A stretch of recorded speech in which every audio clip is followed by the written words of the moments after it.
Hi guys, Annie here. Today we're going down to Mexico, on the Baja side, for our new series called Amazing Dangers. Enjoy! So I loved going out to the camps. I loved it. I loved spending time with the kids. I loved helping the people out there. Now, I had said before that they were Native American Mexican Indians.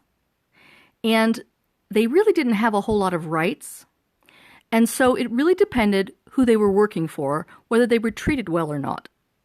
Now, at the camp we went to, the people got regular deliveries of water. And in the year that I went out there visiting, they got a little store so they could have something else beside the vegetable they were picking. But they still lived in cardboard and, beds made out of cardboard, walls made out of cardboard, ceilings made out of cardboard. And, everybody worked hard. And what had happened was that the land was owned by this woman, and she was probably in her 70s now, and she gave it to her 35-year-old son to, take over. And that's when the whole thing changed. So the first thing we noticed was that he had put guards, armed guards, at the camp.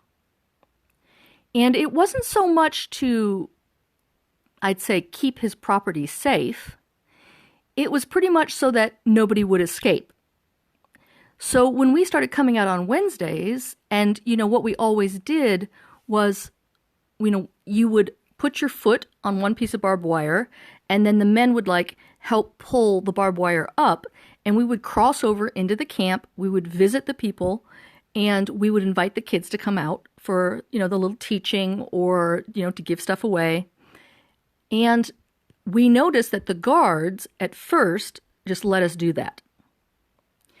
But then we started hearing stories from the people that lived there of how they were kind of, shooting at them if they got near the fence. They were starting to intimidate them all the time. They couldn't leave.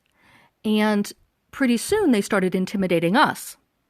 And one of the things that they did is that they brought out these attack dogs. And these attack dogs would actually run and attack the children if they tried to get out of the barbed wire fence and come to see us.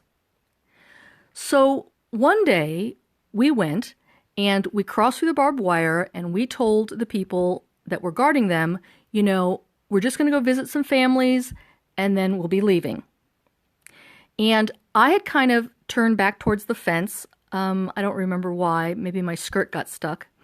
Anyway, and at that exact moment, they released the dogs. And this dog came out of nowhere and just took a chomp out of the back of my calf. And I remember just the searing pain going through my body. And I kind of realized what was going on. And the men that I were with started kicking the dog off of me. And, the dog kind of ran away, and then these men just kind of surrounded me and they started praying because I was so in shock. And I just knew that if I lifted my skirt up, I would find that my calf muscle had been ripped away and there was just blood running down my foot. And so, they just quickly said a prayer, said amen, and I was kind of coming out of the shock of the whole thing because it hurt so badly. And I lifted up my skirt, and there wasn't even a mark on my leg. The muscle was perfectly fine. There was no blood. There was not even teeth marks anymore. And that was one of the most amazing dangers that I lived through in Mexico. So, were you a little amazed? Maybe flabbergasted? If it's hard to believe this one, the next one's even harder to believe, but it's all true. Thanks so much for watching. Be sure to tune in for the next one.